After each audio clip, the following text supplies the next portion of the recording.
प्यारे दोस्तों, welcome to Majid ग्रा यूट्यूब चैनल। दोस्तों, इन वीडियोस के अंदर हम आपको बताएंगे कि एक मोबाइल फ़ोन रिपेयरिंग लैब के अंदर कौन से टूल्स, कौन सी मशीनें और कौन सी दीगर चीज़ें जो हैं वो इस्तेमाल होती हैं। तो दोस्तों, सबसे पहले मैं आपको बताना चाहूँगा कि इससे पहले भी मैंने एक वीडियो बनाई थी जिसके अंदर मैंने अपनी मोबाइल फ़ोन रिपेयरिंग लैब के अंदर इस्तेमाल होने वाले तमाम टूल्स और मशीनों का आपको तारफ़ दिया था। लेकिन दोस्तों, चूँकि वो मैंने एक ही वीडियो बनाई थी तो उसके अंदर मैं कुछ चीज़ें मिस भी कर गया और कुछ चीज़ें जो हैं वो उतनी डिटेल से मैंने नहीं बताई आपको जितनी कि आपको बतानी चाहिए थी। और इसके अलावा आप लोगों ने कहा कि आप जो है कीमत नहीं बताते चीज़ों की, कीमत भी साथ बताया करें ताकि हम आइडिया हो सके कि टोटल कितना ख़र्चा होता है। तो दोस्तों, इसके अलावा मैं आपको ये बताना चाहूँगा कि चूँकि यहाँ पर मेरा इरादा ये है कि मैं डिटेल से तमाम टूल्स, मशीनें, एक एक चीज़ आपको तारफ़ करवा दूँ और कोई चीज़ मिस ना करूँ, तो इसलिए हो सकता है कि नेक्स्ट जो वीडियोज़ हैं वो चंद ट्यूटोरियल्स के ऊपर मुश्तमिल होंगी। तो दोस्तों, पहली बात मैं आपको बताना चाहता हूँ कि अगर हम एक मोबाइल फ़ोन रिपेयरिंग लैब के अंदर इस्तेमाल होने वाले टूल्स और मशीनें जो हैं उनको समझ जाएँ ना और उनके इस्तेमाल करने का तरीक़ाकार सीख जाएं, तो मेरा ख़्याल है कि हम काफ़ी हद तक जो है वो हमारा नॉलेज इन्हेंस हो जाएगा और हम काफ़ी हद तक समझ लें कि एक तरह के मैकेनिक ही बन जाएंगे। क्योंकि ये टूल्स और मशीनें जो हैं ये आखिर तक हमें पता ही नहीं चलता कि कौन कौन सी है। इवन के कई लोग 5-5 साल मोबाइल फ़ोन रिपेयरिंग करते हुए हो गए लेकिन अभी तक उनको ये ही नहीं पता कि हाँ यार, इस काम के लिए, हाँ भाई, ये काम तो इतनी आसानी से करने के लिए फ़लाँ मशीन मौजूद है, फ़लाँ मशीन से ये काम इतने सेकंड में हो जाता है।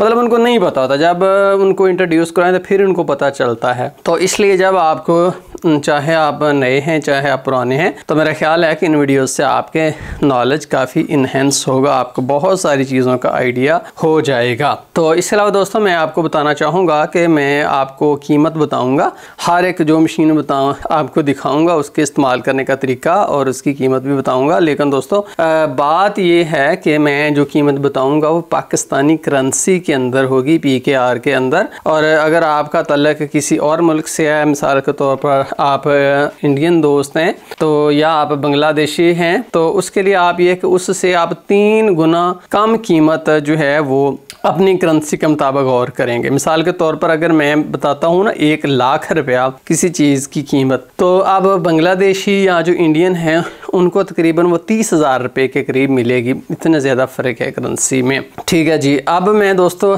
शुरू करता हूँ एक तरफ से। कहाँ से शुरू करता हूँ? तो यहाँ से शुरू करते जहाँ मैं बैठता हूँ। दोस्तों, ये मेरी चेयर है, यहाँ पर मैं बैठता हूँ। तो ये मेरे सामने माइक्रोस्कोप है।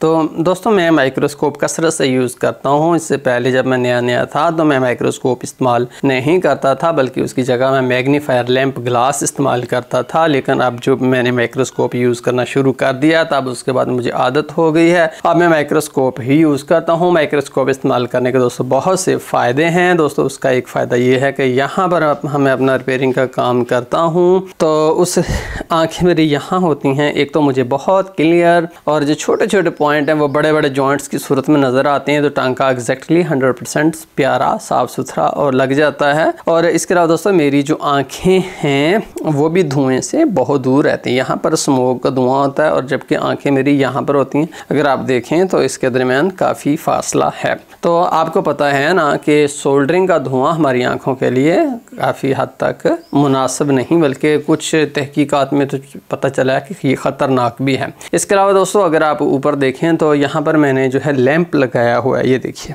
तो ये चारों तरफ से कवर है। अब दोस्तों, मुझे तो 10 साल हो गए हैं मोबाइल फ़ोन रिपेयरिंग करते हुए, तो ये चारों तरफ से मैंने कवर इसलिए कर दिया है। अगर आप देखें तो मैं आपको दिखा देता हूँ। ये देखिए, बल्ब इसके सेंटर में लगा हुआ है। इसका दोस्तों ये है कि लाइट जो है सीधी एग्जैक्टली जहाँ पर मैं रिपेयरिंग कर रहा हूँ वहाँ पर ही पड़ती है, इर्द गिर्द में लाइट नहीं फैलती। इसके अलावा जो LED की लाइट है ये मेरे चेहरे के ऊपर भी नहीं पड़ती। दोस्तों, ये जो LED लाइट है आपको पता नहीं पता है या नहीं, लेकिन मैं आज आपको बता देता हूँ कि इसके अंदर यूवी लाइट होती है काफ़ी हद तक, जिसको जो कि हमारी आँखों के लिए, हमारे चेहरे के लिए, हमारी जिल्द के लिए बहुत ख़तरनाक है। अगर एलईडी बल्ब इतना हमारे पास होगा तो यह भी एक यूवी लैंप के तौर पर ही काम करेगा, जिससे हमारी जिल्द चेहरे की ख़राब हो जाएगी। आपको ब्यूटी टिप्स नहीं दे रहा, लेकिन long term exposure to the LED light is dangerous, specially when it is very near to your skin.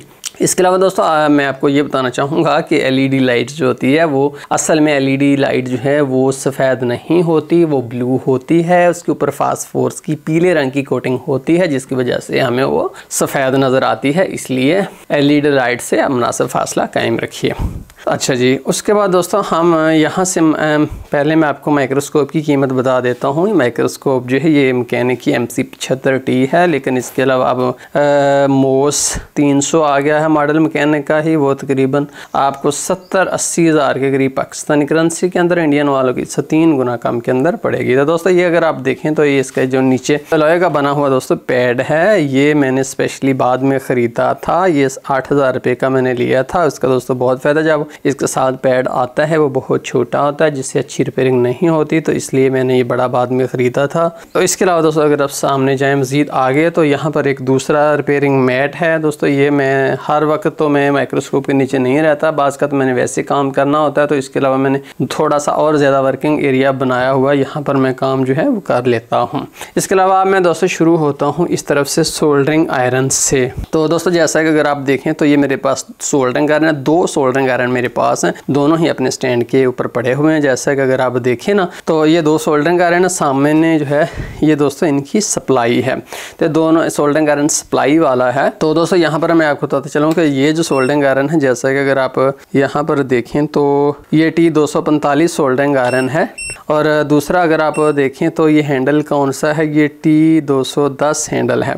इन दोनों की सप्लाई यहाँ पर पड़ी हुई है। यहाँ पर चैनल 1, चैनल 2 और चैनल 3 है। चैनल 1 अगर आप देखें तो 280 का है, चैनल 2 350 और चैनल 4 450 सेंटीग्रेड के ऊपर सेट किया है। 2 सोल्डरिंग आयरन और दोनों ही यहाँ के टेम्परेचर आ रहे हैं। ये जो सोल्डरिंग आयरन है ये IXN का है और ये है T420D। तो दोस्तों मैं आपको बताना चाहूँगा कि दोस्तों यहाँ पर अगर आप देखें तो ये इनकी बिटें हैं, ये देखिए ये बिट है इस सोल्डरिंग आयरन की, और यहाँ पर दूसरी बिटें देखें तो ये इसकी हैं। ये देखिए, ये जब मैंने बहुत बारीक काम करना हो तब मैं ये सोल्डरिंग आयरन यूज़ करता हूँ, जब मैंने आम रूटीन के अंदर काम करना हो तो मैं फिर जो है बड़े वाला सोल्डरिंग आयरन यूज़ करता हूँ। जब इसकी दोस्तों बिट चेंज करनी हो तो क्या करना है, पहली बिट को आपको खींच लेना और दूसरी जो बिट हो वो इसके अंदर यूँ डालकर आप पीछे से दबा दीजिए तो नई बिट जो है लग जाएगी। बहुत आसान है। तो दोस्तों मैं आपको बताना चाहता हूँ कि ये जो सोल्डरिंग आयरन है IXN का T420D, ये 1 लाख रुपए का सोल्डरिंग आयरन है। मैं आपको ये नहीं कहता कि जितनी मशीनें की कीमत मेरी है आप इतनी कीमत वाली ही लें। दोस्तों कोई ज़रूरी नहीं, मैंने भी आज से कुछ साल पहले 1000 2000 वाला 3000 वाला हद जो सोल्डरिंग आयरन यूज़ किए हैं, अब जाकर मैंने इतने महंगे, आप लोगों ने मुझसे प्यार किया और उसकी बदौलत मैं जो है कुछ हाई क्वालिटी मशीनें इस्तेमाल करने में के काबिल हो गया। आप लोगों की मेहनत है, प्यार है। तो दोस्तों कोई ज़रूरी नहीं, मैं आपको मशीनों का पता होना चाहिए कि ये मशीनें मोबाइल फ़ोन रिपेयरिंग के अंदर इस्तेमाल होती हैं, लेकिन ये कोई ज़रूरी नहीं कि जितनी महंगी मशीनें मेरे पास हैं आपने भी इतनी महंगी ही यूज़ करनी है। बिल्कुल भी ऐसा नहीं है, आपको सिर्फ पता होना चाहिए, मालूमात के लिए देख लीजिए, लेकिन आप बेशक इससे सस्ती वाली ले लें, वो भी एग्जैक्टली यही काम करेंगे। इसके अलावा दोस्तों अब सोल्डरिंग से थोड़ा सा आगे चलते हैं। मैं आपको बताता हूँ कि देखिए, अगर जब भी मैंने सोल्डरिंग आयरन उठाता हूँ तो मैं कभी भी डायरेक्ट उसको यूज़ नहीं करता। आज दिन तक मैंने कभी डायरेक्ट सोल्डरिंग आयरन यूज़ नहीं किया, ना वो सोल्डरिंग कर ही पाता। हमेशा सोल्डरिंग आयरन उठाता हूँ यहाँ से हैंडल के अंदर, और यहाँ से मैं जो है इस पेस्ट के अंदर डालकर उसको फिर ये जो ऊपर अगर आप देखें ना, ये जो बर्तन मांजने वाला होता है स्क्रबर, उसके अंदर यूँ डाल देता हूँ और फिर इसके अंदर डाल देता हूँ, तो उससे इसकी बिट जो है आगे से चमकदार, नीट और क्लीन हो जाती है।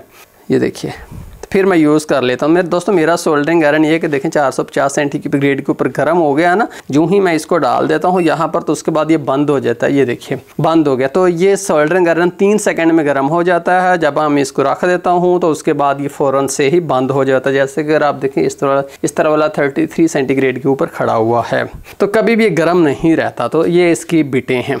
अच्छा जी, ये तो सोल्डरिंग आयरन के हवाले से बात हो गई। दोस्तों ये जो पेस्ट है 10-15 रुपये की मार्केट के अंदर मिल जाती है बिट को साफ़ कर के लिए ज़बरदस्त है। स्क्रबर जो है बर्तन मांजने वाला ही मैंने यहाँ पर डाला हुआ है। इसके अलावा दोस्तों यहाँ पर अगर आप देखें तो ये कुछ सोल्डरिंग टूल्स हैं, मैं आपको बता देता हूँ। जैसा कि अगर आप देखें तो ये मैकेनिक का 530 केमिकल है दोस्तों। ये मोबाइल फ़ोन का जो पीसीबी होता है ना, उसके ऊपर क्लीन तो फ्लक्स वगैरह या गंद वगैरह या ऑयल या डर्ट हो तो उसको साफ़ करने के लिए मैकेनिक का मैं यूज़ करता हूँ। पाकिस्तान के अंदर 700 रुपये में कैन अवेलेबल है। इसके अलावा दोस्तों जो है जैसा कि अगर आप देखें तो एमटेक की जो है वो सोल्डरिंग पेस्ट है, सोल्डरिंग पेस्ट तो 50 रुपये की मिल जाती है पाकिस्तानी रुपये के अंदर। उसके अलावा दोस्तों अगर आप देखें तो मैं आपको सोल्डर दिखाता हूँ। 2 तरह की सोल्डर वाइज मैं यूज़ करता हूँ। जैसा कि अगर आप देखें तो ये मैकेनिक का मॉडल है, ये मैकेनिक का 0.4 mm का सोल्डर वायर है। 0.4 mm का सोल्डर वायर काफ़ी बारीक होता है दोस्तों। ये बारीक वायर आपके पास ज़रूर होना चाहिए, क्योंकि मोटा वायर जो है वो हर जगह पर यूज़ नहीं हो सकता। मोटे वायर से पॉइंट आपस में मिक्स हो जाते हैं और काम हो जाता है ख़राब। जैसा कि अगर आप देखें तो ये 0.8 mm का सोल्डर है। 2 सोल्डर मैं यूज़ करता हूँ, एक 0.4 mm का और 0.8 mm का। मोटे